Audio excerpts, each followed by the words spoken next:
तुषारहारधवला या शुभ्रवस्त्रावृता या वीणावरदण्डमण्डितकरा या श्वेतपद्मासना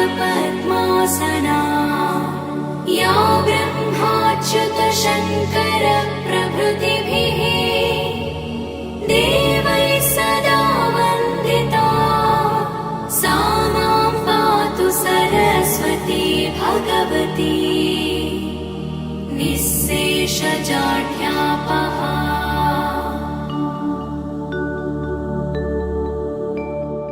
या कुन्देन्दुतुषारहारधवला या शुभ्रवस्त्रावृता